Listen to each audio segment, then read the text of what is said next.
합격 해커스. 네, 안녕하세요. 예, 한국사 강의하는 임용호입니다. 예, 한국사 요즘에 시험 문제가 좀 어때요?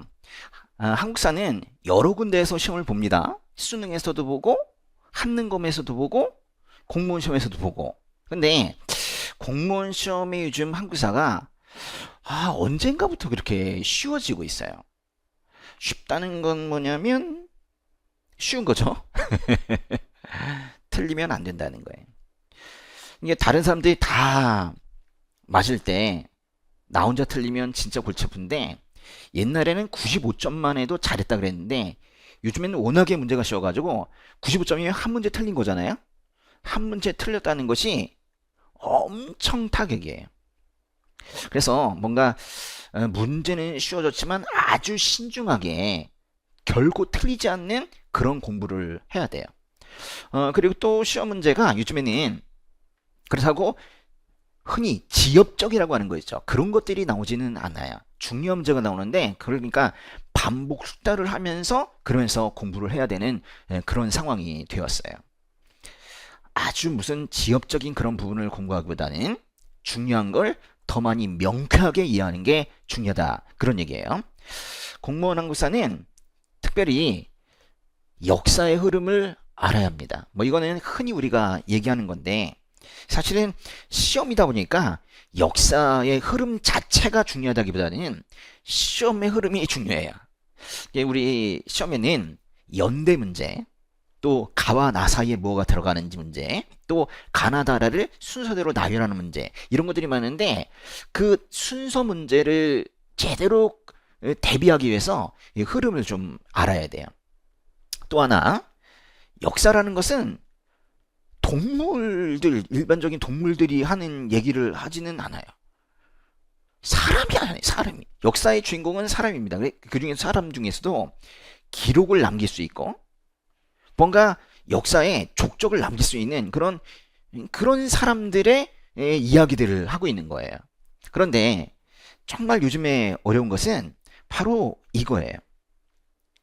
사료를 보고 박스에 글이 나오거든요. 그걸 보고 나서 그 인물을 이야기하는 것이구나, 또는 그 인물이 직접 쓴 글이구나 라는 걸 바로 알아차려야 돼요. 사실 그 밑에 나오는 동그라미 1, 2, 3, 4 지문 자체는 그렇게 어렵지 않아요. 오히려 쉬워요. 그런데 문제가 그 박스가 어렵단 말이에요. 네, 이거를 계속 훈련을 할 겁니다. 어떤 단어가 나오면 누구다, 어떤 단어가 나오면 그 사람을 떠올려야 된다, 이런 훈련을 계속하게 될 거예요. 한국사의 경우에는 이미 고등학교 때도 공부를 한 친구들이 있고 한능검 공부한 친구들이 있고 뭐 그래요. 그래가지고 이미 실력자들이 많이 있어요. 심지어는 뭐 시험을 안 보더라도 역사와 관련된 책을 얼마나 읽었는지 이미 실력자들이 많이 있어요. 그러나 그런 일반적인 실력이 있다고 해서 시험을 잘 보는 거 아니에요. 여기서 시험을 잘 본다는 것은 100점을 말하는 거예요. 절대로 틀리면 안 돼요. 그냥 제법 잘하는 정도 가지고는 안 돼요. 아주 예전에 시험이 어렵게 나왔을 때는 90점만 해도 잘했다 그랬어요. 두 문제 또는 세 문제 틀려도 합격권이다 그랬는데 지금 이제 틀리면 안 되는 그런 시대가 되었습니다. 그래서 꼼꼼한 공부, 이게 필요해요. 제 성격도 그렇습니다. 그래서 저랑 같이 공부하면서 이 꼼꼼한 것이 무엇인지, 이게 시험 보면서 덜렁대는 분들이 있다고 하는데 사실은 덜렁대는 성격은 없어요. 그냥 잘 모르는 거예요. 그러니까 꼼꼼하게 잘 챙긴다는 것은 아주 디테일까지, 구체적인 내용까지 잘 이해하고 명확하게 이해한다는 그런 얘기예요. 이것이 뭐 꼼꼼한 공부라고 해서 아주 세밀한 작은 부분까지 하나하나 다 찾아가지고 공부하고 시간이 오래 걸리고 그런 걸 얘기하는 게 아니에요. 커리큘럼 보겠습니다. 일단은 7, 8월에 기본 이론을 하고 그 다음에 가을에 기출 문풀, 기출 문제를 풀어봅니다. 그리고 나서 이제 사실은 11월, 12월에 기본 이론을 좀 더 향상시킨 심화 이론을 했었거든요, 작년까지는. 근데 워낙에 시험이 기본 이론만 가지고도 충분한 정도의 내용이 되어서 지금은 그렇게 하진 않습니다. 그렇지만은 11, 12월에 모아서 공부하는 거, 어떤 주제별로 모으는 거, 그런 것들이 필요한 그런 것들이 있거든요. 그래서 11, 12월에 한국사를 특강을 합니다. 이제 여러 가지 특강들이 있고요. 아주 도움이 되는 특강들이 많이 있을 거예요. 그 다음에 1, 2월에 단원별로 처음부터 끝까지 쭉 한번 보고요. 그 다음에 3월에 동영 문제를 풀어봅니다. 그리고 한국사의 경우에는 지방직 시험에도 있잖아요. 그래서 4월에는 또 지방직 통영을 또 하죠. 좀 더 자세하게 보도록 하겠습니다. 7월, 8월에 하는 기본 이론은 주 2회 8시간씩 해서 2개월 과정인데 다 합니다. 네. 뭐 이렇게 전근대사 따로, 근현대사 따로 뭐 이렇게 하는 수업들도 있는데 저는 2개월 동안 일단 다 해요. 예, 전근대사부터 그래서 구석기, 신석기 거기부터 시작해가지고 근현대사까지 다 다룹니다. 근데 내용만 설명드리지 않고 수업 시간마다 하는 것이 이거는 이렇게 나온다라고 어떻게 풀어야 되는지, 어떻게 시험에 등장하는지 그걸 알려드려요. 그래서 우리 수업이 단순한 역사 수업이 아니라 역사 시험을 대비하는 정말 그런 수업이 될 거예요. 예. 이런 책으로 합니다. 예. 기본서가 따로 있고요. 네. 그 다음에 9, 10월에는 기출문제를 풀어보는데 이것도 이제 제 기출문제집이 따로 있습니다. 이 좋아요. 제가 대책을 좋다고 하는 게 좀 우습지만은 공무원 시장에서 이것만큼 좋은 기출문제집은 없는 것 같아요. 우리가 이제 기출문제가 엄청 많습니다. 근데 이제 우리의 시간 자원은 제한되어 있고 문제는 많고 그러니까 기출문제집은 다 달라요. 그러니까 어떤 문제를 선정해서 기출문제집에 집어넣느냐에 따라서 선생님들마다 만든 문제집이 다 다르게 생겼다고요. 근데 제가 만든 문제집의 특징은 뭐냐면 일당 100이라고 할까요? 예, 어떤 문제를 설명하기 위한 그 밑에 문장들도 기출문장이고 심지어는 아예 세종대왕 뭐 이렇게 쭉 정리한 거, 또 신간에 이만큼 정리한 거. 그래서 시험에 어떤 식으로 나왔었는지 그 시험에 나왔던 문장들을 10개, 20개씩 이렇게 정리를 해놨어요. 이게 말하자면 한 문제를 풀면서도 여러 문제를 풀어보는 그런 효과가 있도록 그렇게 만든 겁니다.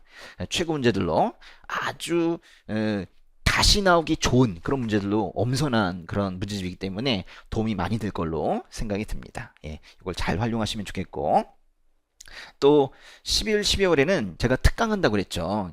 예, 사실 이 암기 강화 특강이라는 것이 심화 수업이었는데 이 암기 강화 프로젝트라는 이 책을 가지고 하거든요. 근데 요거를 이전과는 좀 다르게 지금 나오는 시험의 수준에 맞춰서 풀어볼 건 풀어보고 넘어갈 건 넘어가고 하면서 좀 더 정돈된 그런 특강을 좀 하려고 합니다. 그래서 괜히 시간 낭비하는 그런 게 없도록 그렇게 정밀하게 수준 차이를 둬가지고 그렇게 공부하려고 하고요.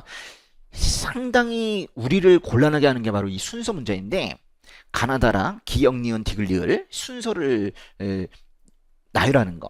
순서대로 나열 특강이라는 게 있어요. 순서대로 나열 특강. 이제 그거를 이제 우리가 할 거고 인물사 특강 그랬잖아요. 역사는 사람이 하는 거라고. 그러니까 인물 문제가 진짜 많아요. 뭐 일단 대표적으로 왕 문제인데 왕을 빼더라도 왕을 제외한 일반 인물만 하더라도 문제가 많아요. 그래서 인물사 특강을 하는 이유가 거기에 있습니다. 시험을 잘 보기 위해서 하는 거예요. 그러다 보면 인물사 특강을 듣다 보면 어떤 인물이 계속 나오는구나. 빈출 인물이 있어요. 이제 그것에 대한 이해도 우리가 충분히 할 수 있을 거예요.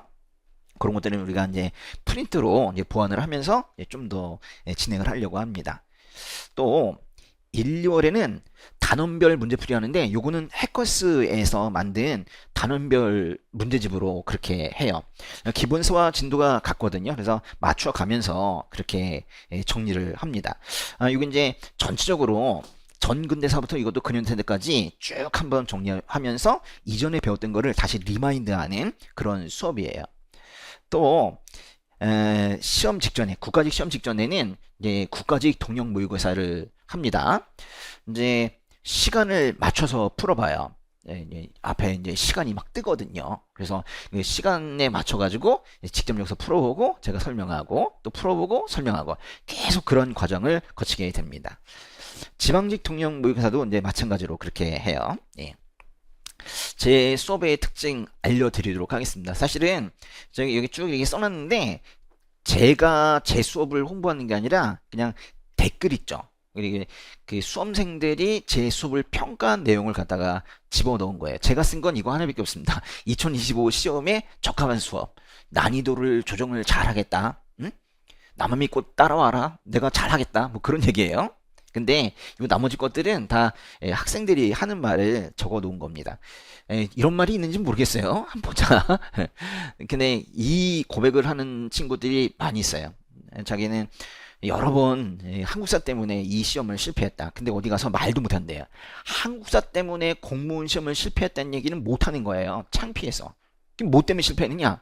뭐 어려운 과목 있잖아요. 특별히 영어 뭐 그런 것들 때문에 실패했대. 그런 거는 얘기할 수 있어서 한국사 때문에 실패했다는 얘기는 쉽지가 않은데 그걸 이제 저한테 와서 얘기를 해요. 그리고 나서 이제 한번 해보겠습니다 하는데 금방 붙어 나가요. 한국사만 되면 되는 친구들이 있거든요.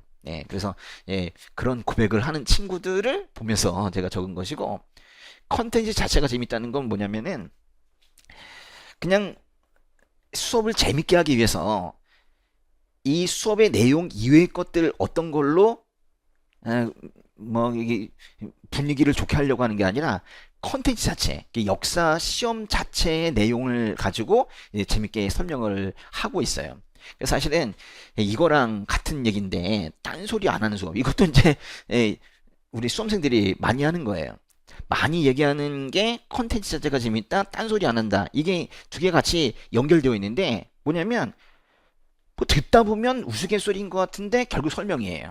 그리고 사료에 나와요. 뭐 이런 거예요. 뭐 정치 얘기, 뭐 종교 얘기, 역사 얘기 이런 거 하지 않습니다.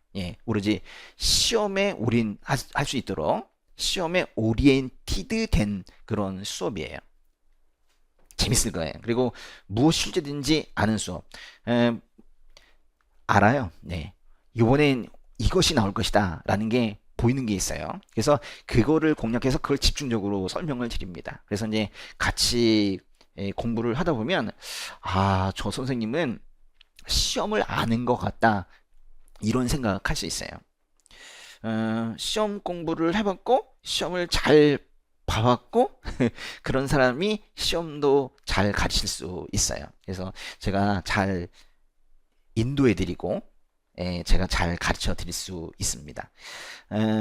제 유튜브 채널이 있어요. 여기 들어오시면은 뭐 기출문제 해설이나 이런 것들, 그리고 수업 시간에 시간 때문에 차마 얘기하지 못했던 것들, 그런 것들도 여기 올려놓고 있어요. 한번 들어보시면 재밌고, 또 네이버에 명쌤닷컴이라는 카페가 있는데요. 여기에 들어오셔가지고 한국사 질문 하셔도 되고, 그리고 또 이 질문은요, 그 해커스 홈페이지에 그 질문 코너 있거든요. 거기를 활용하셔도 제가 바로바로 답변을 드립니다.